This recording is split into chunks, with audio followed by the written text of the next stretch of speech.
Willkommen zurück bei Timeout Racing. Und wenn du neu bei uns bist, wir zeigen dir die Dakar, wie du sie im Fernsehen nicht zu sehen bekommst. Wir sind immer noch in Bichat. Es ist eine lange Zeit hier, fast fühlt sich an wie Camping. Es ist Sonntag, 5. Januar. Die schnellen Fahrzeuge sind auf der 48 Chrono-Etappe und die Classic-Auto sind auf der Endurance-Etappe. Was heißt das? Das heißt, die Schnellen, die kommen heute Abend gar nicht rein. Es gibt verschiedene Camps draußen in einem Loop, wo sie dann übernachten, ohne Service, ohne Catering. Es gibt nur was Kleines zu essen, mit heißem Wasser kann man das erwärmen und essen. Und dann geht es morgen auf die zweite Etappe, also von dieser Chrono Stage. Und insgesamt sind das etwa 900 Kilometer.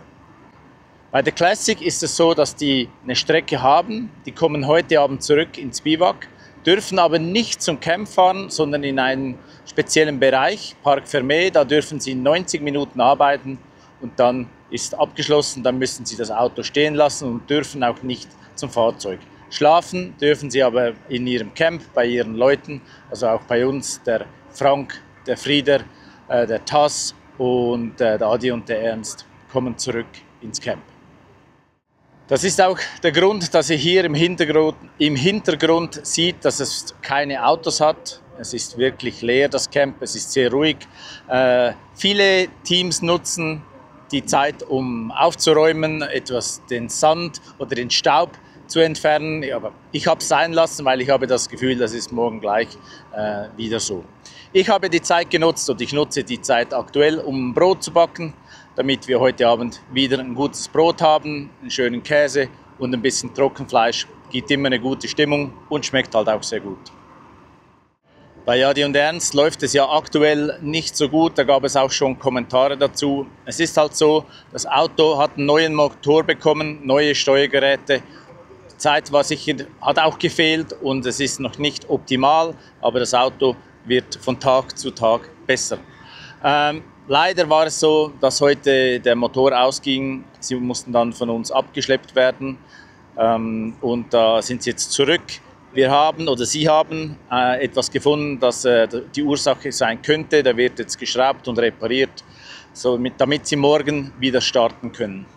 Bei der Classic ist es unterschiedlich wie bei den schnellen Autos. Bei den schnellen Autos, wenn man einen Tag nicht fahren kann oder darf oder sonst was, ist man raus aus der Dakar, dann ist die Dakar zu Ende.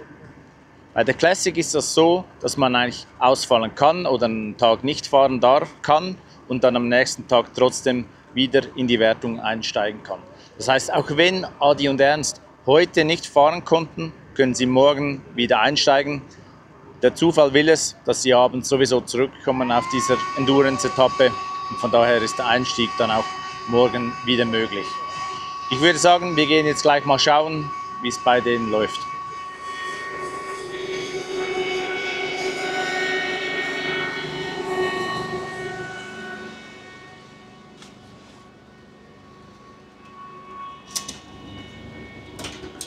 Ernst, was machst du noch? Also wir haben ja zu den normalen Problemen haben wir noch leichte Geräuschprobleme. Das kommt vom Auspuff. Der Auspuff ist beim Peugeot ein besonderes Thema. Hatten wir schon mal, oder? Ja, ja.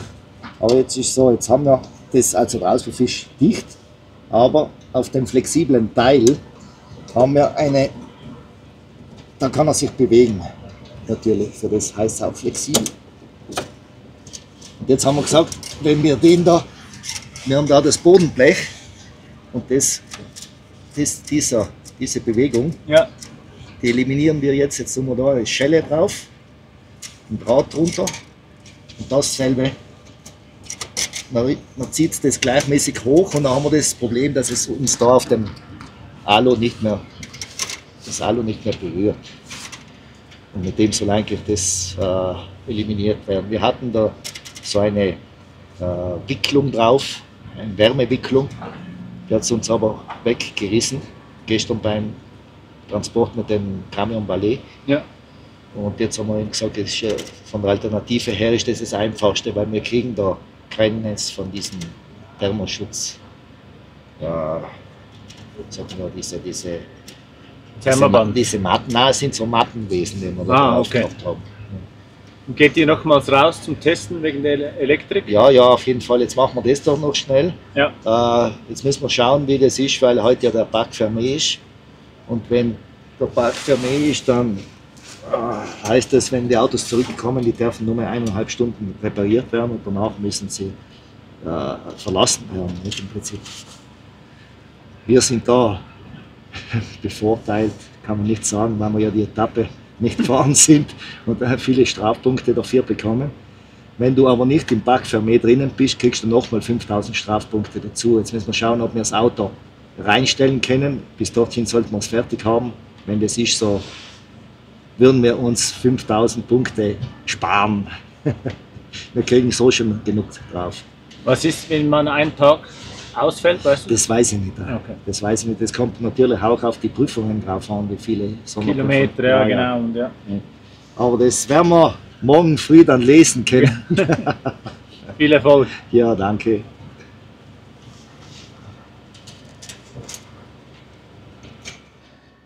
Und so sieht ein leeres oder halbleeres Dakar Biwak aus, tagsüber. Alles ist still, keine Maschinen. Es ist bedeutlich stiller, ruhiger. Gewisse schlafen, vor allem die Mechaniker erholen sich von der Nacht. Es war gestern eine extrem harte Tour, das habe ich von mehreren Teams gehört. Und als gewisse heute aufgestanden sind, Freunde von uns, um 5:30, waren da viele noch am Arbeiten, auch bei den Top-Teams. Also da gab es gestern doch erhebliche Schäden und daraus Reparaturen. Bei diesem Classic-Auto gab es auch ein größeres Problem, die sind nicht gestartet. Ich habe gehört, sie haben den Motor rausgenommen und wieder eingebaut. Und sie gleich die Nachbarn vom Völkel-Team und da hilft man jetzt sich, die haben ausreichend Schrauben und Material dabei.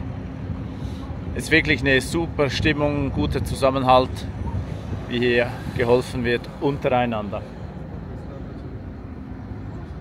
Like 10 minutes, I think.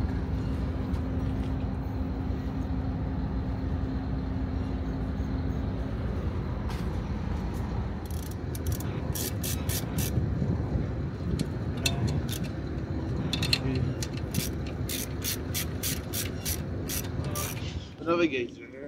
Ah, okay. That's my program as well.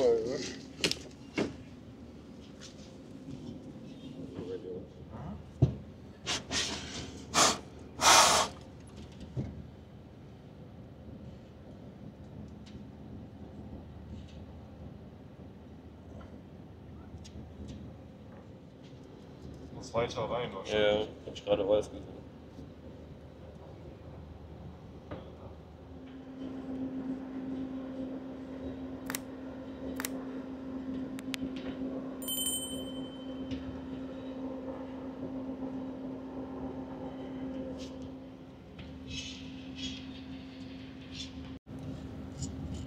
Kannst du mal kurz erzählen, was du da gerade machst?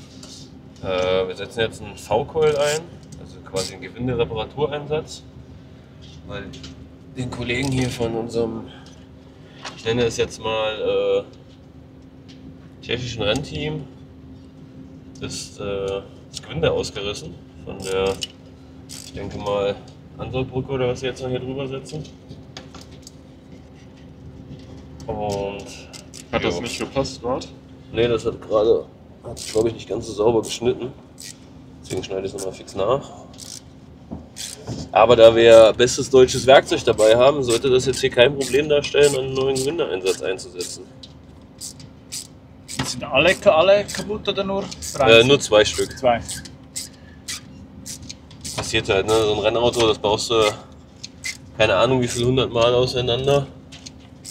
Und da kann halt auch schon mal ein Gewinde abreißen oder durchreißen. Gerade Stahlschraube im Aluminium geht schnell.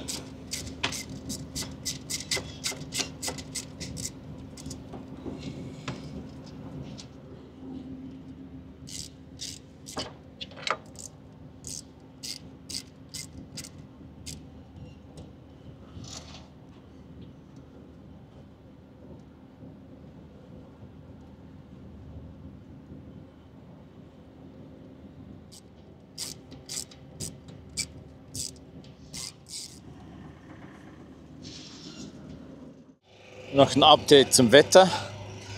Es ist angenehm warm, ich denke so 28 Grad. Und der Wind nimmt wieder zu. Immer morgens sehr still, angenehm, kein Wind. Dann am Nachmittag nimmt er zu und am Abend ist er richtig stark. Also beim nächsten Camp wünsche ich bitte weniger Wind, kein Wind.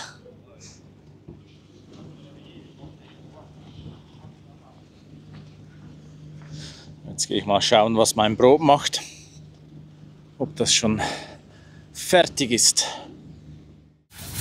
3 von den 4 Quattros, Audi Quattros sind bereits hier. Es wird sehr schnell gearbeitet. Ich gehe davon aus, dass die in der Wertung, also die haben keine Probleme, sondern die sind fertig mit der Etappe. Haben jetzt 90 Minuten Zeit für die Wartung und dann geht es in den Parc Fermé. Die Audis starten in der schnellsten Klasse in Classic in der H4 Kategorie.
Kommt sie an!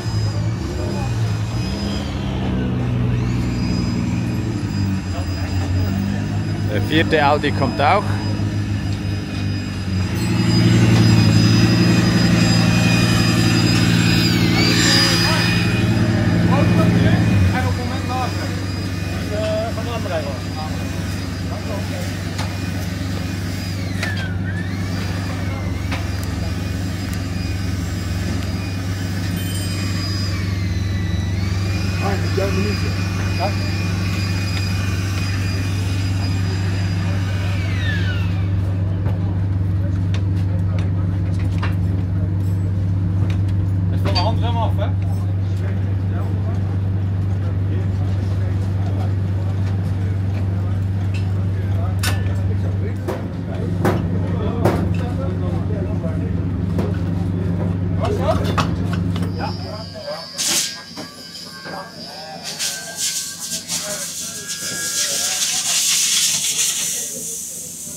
Hier sieht man die Zeiten, wo die Autos dann im Parc Fermé sein müssen. Alle 4 Autos haben unterschiedliche Zeiten, weil sie unterschiedlich ins Etappenziel eingefahren sind. 16:08, 16:21 und 16:22 müssen die Autos dann im Parc Fermé sein, dann darf kein Service mehr ausgeführt werden.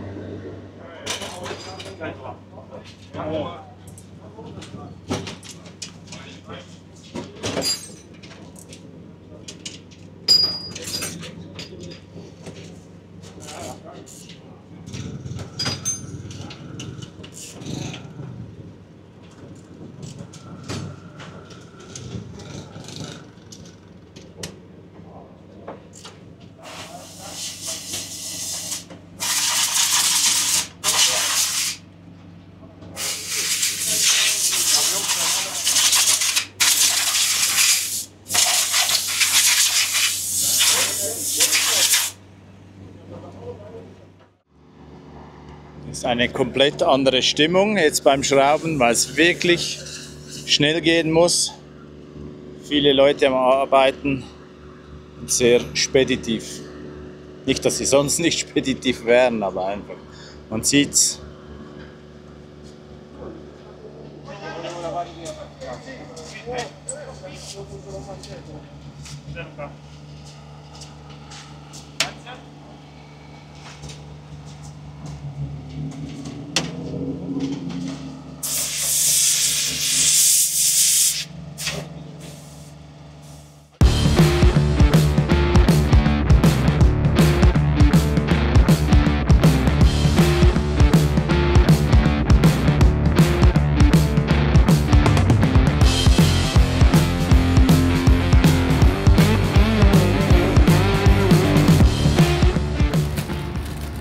So sieht das bei uns aus, wenn es was zu essen gibt.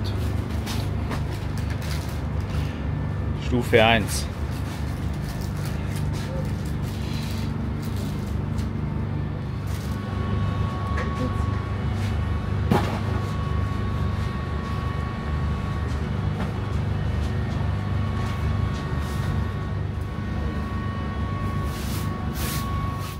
Wir sind wieder mal unterwegs, dieses Mal nicht für uns, sondern für unseren Nachbarn. Hat einen Toyota und den hat es überschlagen, denke ich mal. Ne, den hat es nicht überschlagen, sonst würde das Auto anders aussehen. Die Windschutzscheibe ist defekt und wir suchen aktuell für einen Land Cruiser hier in der Nähe von Bichat eine neue Windschutzscheibe und jetzt klappen wir da Geschäft für Geschäft ab. Video. Oui. You need glass? Yes. Glass shop, not this. Not here. Where? This is Last location. Right. 100 meter. Okay. 100 meter front. Okay. Markaz Handasi. You see Markaz Handasi? Markaz Andazi? Yes. That's the name? Yes. Okay. This So name we Markaz go in Handasi, here on the Markaz right Handasi, side. on the right side. Okay. Okay. Shukran.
Also, jeder zeigt uns immer ein bisschen weiter.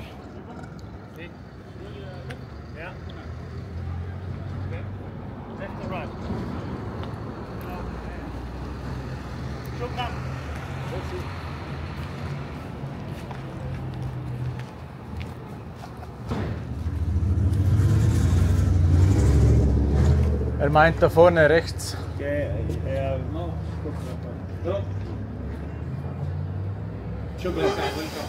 Okay. Also hier vorne rechts und dann kommt irgendwie die Tankstelle und dort leeren wir dort. Ah, Tankstelle, das hat doch auch dein... Wo willst du hin? Wir gehen.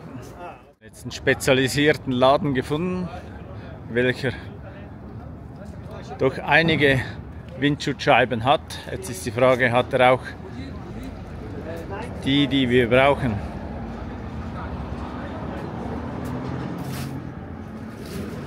Gutes Sortiment.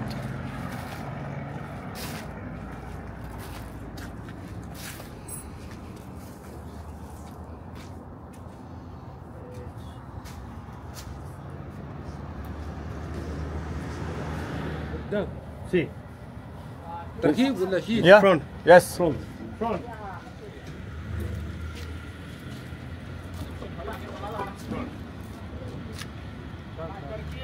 لا لا كم يوم؟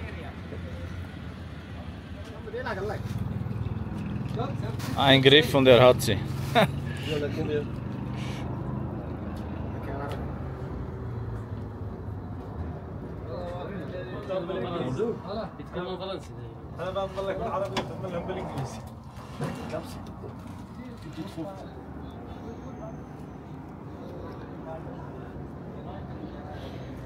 Das ist der Nachbar, was der verkauft.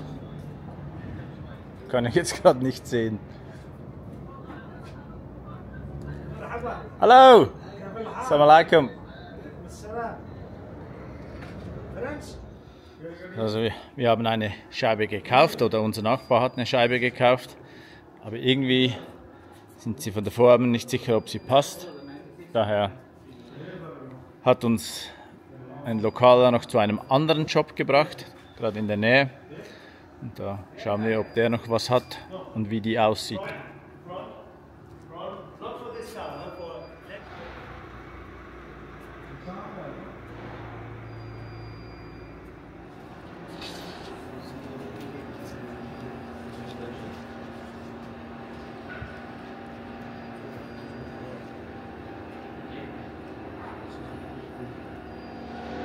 Diese Industriegebiete, ich nenne die mal so, die sind ziemlich ähnlich aufgebaut, da waren wir auch schon in Riyadh.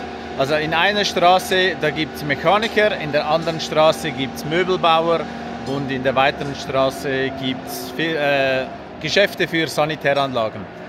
Und wenn man in der falschen Straße ist, dann findet man einfach nichts. Man muss eigentlich nur die richtige Straße finden und der Rest ergibt sich dann selber.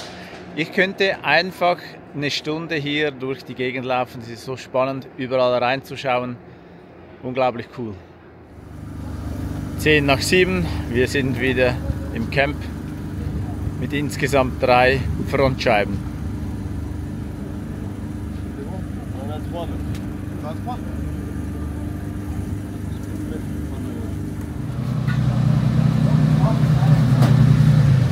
Frank ist auch da, die hatten auch technische Probleme, haben es jetzt aber doch ins Camp geschafft, sind vermutlich auch geschafft. Frank, so habe ich es am liebsten gleich aus dem Auto. Wie lief es dir heute oder euch? Eigentlich lief es sehr gut, bis zum Schluss, als wir auf der letzten Etappe leider unseren Anlasser verloren haben. Und das Auto stand also wir haben ihn nicht verloren, er ist dann kaputt gegangen. Wir standen 2 Stunden, bis wir dann irgendwie das fixen konnten. Dann haben wir ihn angezogen im LKW und dann ging es weiter. Aber die Etappe war super. Wir hatten alles. Tiefe Wadis, wir haben ihn wirklich voll auskosten können und haben alles gegeben, dass wir ankommen. Ich denke, wir sind auch noch in der Wertung. Jetzt gucken wir mal, wie es gelaufen ist und nochmal weiterkommen. Hoffentlich kriegen wir ihn noch hin in den anderen 90 Minuten, oder? Habt ihr Zeit, oder? Dann müssen wir mal gucken, ja. Was ist, wenn wir länger brauchen? Das müssen wir noch rausfinden. Ich glaube, dann gibt es einfach Strafpunkte. Aber ja. Ja. Jetzt mal ankommen, was essen, was duschen, was trinken. Danke dir. Es hat gestern so gut geklappt mit dem Ende vom Video hier auf der Tankstelle. Habe ich gedacht, das mache ich heute gleich nochmals. Leider gibt es auch sehr, sehr schlechte Nachrichten heute. Das Team von Markus Walcher ist aus dem Rennen. Der Beifahrer, der Stefan, hatte eine Hirnerschütterung, war dann bei den Medicals und da wurde gestern entschieden, dass er heute noch mal einen Check-up machen muss. Der war dann negativ, er kriegte die Starterlaubnis nicht mehr.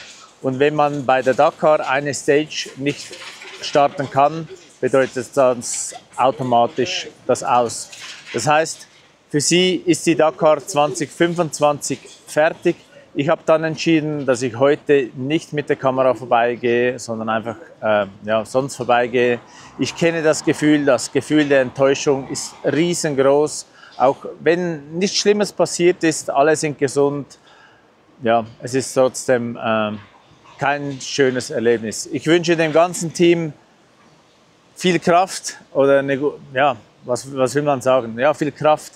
Und die werden jetzt dann die Rückreise nach Deutschland antreten. Daher, wir werden nicht mehr von Markus und seinem Team berichten können, weil für sie die Dakar zu Ende ist.